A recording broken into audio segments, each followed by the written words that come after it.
El expresidente de Estados Unidos en materia antidrogas, John P. Walters, lanzó una advertencia que encendió alarmas dentro y fuera del país. Colombia está al borde de la desertificación. Lo que antes parecía un escenario remoto, se ha convertido en una amenaza concreta, real y de graves consecuencias para la estabilidad nacional. La desertificación no es un simple término diplomático, es un golpe estructural que impactaría en múltiples dimensiones. La inversión extranjera se desplomaría, el comercio se contraería, la seguridad interna se vería gravemente comprometida, y la imagen internacional de Colombia quedaría marcada como la de un Estado fallido. Este escenario, que hasta hace poco sonaba exagerado, hoy se perfila con claridad debido a los indicadores alarmantes que acompañan la política antidrogas del actual gobierno. Los datos no dejan espacio para la duda. Colombia enfrenta un récord histórico con más de 300.000 hectáreas de coca sembradas, lo que refleja un crecimiento descontrolado frente a las políticas adoptadas por el presidente Gustavo Petro. Bajo su administración, la producción potencial de cocaína se ha incrementado en un 53%, un aumento que resulta abrumador para los analistas internacionales y para los propios organismos de control. Este panorama no surgió de la nada, es producto de decisiones políticas que, lejos de contener el problema, han permitido que se expanda con fuerza. La ausencia de fumigación aérea y el freno a la erradicación manual han sido medidas deliberadas desde la Casa de Nariño, bajo la justificación de buscar alternativas sociales. Sin embargo, los resultados muestran otra cara, una expansión sin precedentes del cultivo de coca, que coloca a Colombia como el primer productor mundial, con un peso indiscutible en el mercado global de narcóticos. El asunto va más allá de las cifras. El narcoterrorismo y la estructura criminal que opera en la región han encontrado en esta coyuntura una oportunidad invaluable.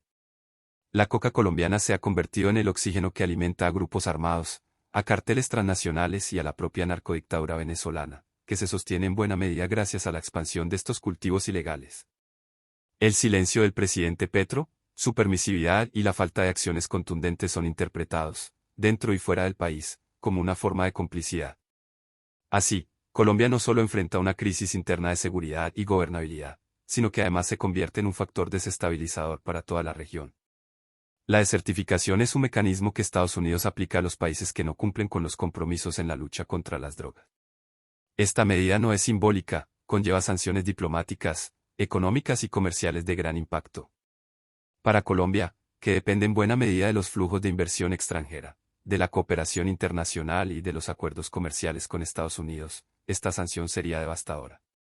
La sola amenaza ya genera incertidumbre en los mercados y en los sectores económicos que dependen de las exportaciones. Pero si la desertificación se concreta, el país enfrentaría un aislamiento que comprometería no solo la economía, sino también la seguridad nacional. El problema del narcotráfico en Colombia no es nuevo, pero los avances logrados en décadas anteriores, con estrategias que incluían la fumigación aérea, la erradicación manual y la cooperación internacional, están siendo desmontados de manera sistemática bajo el actual gobierno. Petro ha promovido una narrativa en la que se presenta a los campesinos cultivadores como víctimas de un sistema injusto, lo cual es parcialmente cierto, pero ha descuidado el hecho de que los grandes beneficiados de su política son los grupos criminales que controlan la cadena del narcotráfico. En lugar de construir alternativas reales de sustitución con un enfoque gradual y medible, se ha optado por una estrategia de brazos cruzados que está teniendo consecuencias irreversibles. La expansión de la coca no solo fortalece al narcotráfico, también tiene impactos sociales y ambientales graves. Los territorios donde se concentran estos cultivos se convierten en escenarios de violencia, desplazamiento forzado y control armado por parte de grupos ilegales.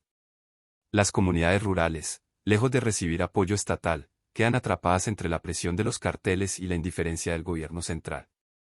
Además, la deforestación avanza de la mano del narcotráfico, arrasando con ecosistemas estratégicos y generando un impacto ambiental devastador que compromete el futuro de las regiones amazónicas y selváticas del país.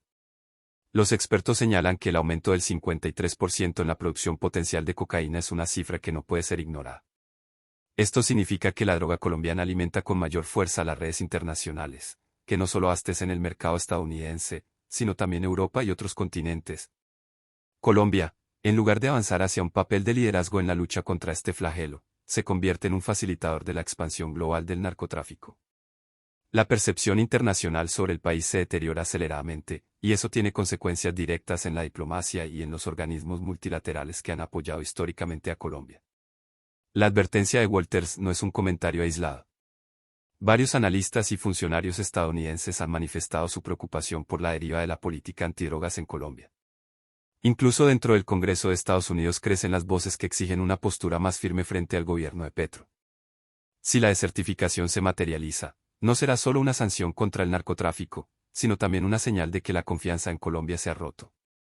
Esto impacta de manera directa en la cooperación en seguridad, en los programas de desarrollo y en las inversiones que dependen del respaldo estadounidense. En este contexto, el gobierno Petro ha intentado defender su política presentándola como un cambio de paradigma. Se argumenta que la guerra contra las drogas ha fracasado y que es necesario replantear el enfoque, apostando por la regulación y la sustitución voluntaria. Sin embargo, los hechos demuestran que esta apuesta no ha venido acompañada de acciones concretas que garanticen resultados. La sustitución no avanza, la regulación no existe, y lo que sí crece de manera exponencial son los cultivos ilícitos. El discurso, en este caso, no logra ocultar la realidad de un país sumido en una crisis sin precedentes. Para muchos sectores en Colombia, la política antidrogas de Petro es vista como una renuncia. Una renuncia a combatir a los carteles, una renuncia a controlar el territorio, una renuncia a garantizar seguridad a los ciudadanos. Mientras el gobierno defiende su narrativa, las comunidades siguen bajo el yugo de la violencia, y la imagen internacional del país se desploma. Lo que está en juego no es solo la relación con Estados Unidos, sino el futuro mismo de la nación. La desertificación tendría además un efecto simbólico devastador. Ser señalados como un país que no cumple con sus compromisos en la lucha contra las drogas equivale a reconocer el fracaso de décadas de esfuerzos y sacrificios. Significa retroceder en un terreno en el que se habían logrado avances, y enviar un mensaje al mundo de que Colombia ha renunciado a enfrentar el narcotráfico.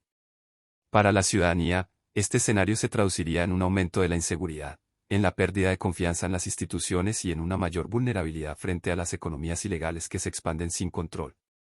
En medio de este panorama, la relación con Venezuela adquiere un matiz especial. Mientras en Colombia se flexibiliza la lucha contra la coca, en Venezuela se consolida una dictadura que encuentra en el narcotráfico una de sus principales fuentes de sostenimiento. Los vínculos entre carteles, grupos armados y autoridades venezolanas han sido denunciados de manera reiterada, y la coca colombiana se convierte en el combustible que mantiene viva esa estructura criminal. La permisividad de Petro, lejos de debilitar al régimen vecino, lo fortalece, lo que representa un riesgo adicional para la estabilidad regional. El debate sobre la desertificación, entonces, no es un asunto lejano ni abstracto. Se trata de una amenaza concreta que puede materializarse en cualquier momento si las tendencias actuales se mantienen. La advertencia de John P. Walters debe ser entendida como un llamado de atención urgente, no solo para el gobierno, sino para toda la sociedad colombiana. El país se enfrenta a una encrucijada, o corrige el rumbo y asume con seriedad la lucha contra el narcotráfico, o se encamina hacia un aislamiento que tendrá consecuencias devastadoras. La historia reciente muestra que la cooperación internacional ha sido clave en los momentos más críticos. Sin embargo, esa cooperación no es incondicional. Depende del compromiso real de los gobiernos para enfrentar el narcotráfico con resultados verificables. Colombia, que durante años fue considerada un socio estratégico en esta lucha, corre el riesgo de perder ese estatus y de convertirse en un ejemplo negativo. La desertificación, en este sentido, sería un castigo, pero también una advertencia para otros países de la región. El momento exige liderazgo, decisiones firmes y un cambio de estrategia. No basta con discursos ni con justificaciones ideológicas. El problema es real, los números son claros y las consecuencias son inminentes. La desertificación no debe ser vista como un asunto de política exterior distante, sino como una amenaza directa al bienestar de todos los colombianos. En conclusión, el país se encuentra ante una situación crítica. La expansión de la coca, la permisividad del gobierno, la amenaza del narcoterrorismo y la posibilidad de un aislamiento internacional forman un cóctel peligroso que puede llevar a Colombia a una de sus peores crisis en décadas. El llamado de Walters debe servir como una alarma que despierte la conciencia nacional y que obligue a tomar decisiones antes de que sea demasiado tarde. De lo contrario, el futuro de Colombia estará marcado por la estigmatización, la pérdida de confianza internacional y el fortalecimiento de las economías ilegales que hoy desangran a la nación. Si quieres mantenerte informado sobre estos temas y apoyar este espacio de análisis, te invito a suscribirte al canal y dejar tu comentario. Tu opinión es muy valiosa para seguir construyendo este debate. Invitamos a suscribirte a nuestro canal y dejar tu comentario. Tu opinión es fundamental para nosotros y nos ayuda a seguir produciendo contenido suscríbete para no perderte las últimas noticias y análisis sobre este conflicto en evolución. Comparte tu opinión en los comentarios y mantente informado con nosotros en Zona de Tensión.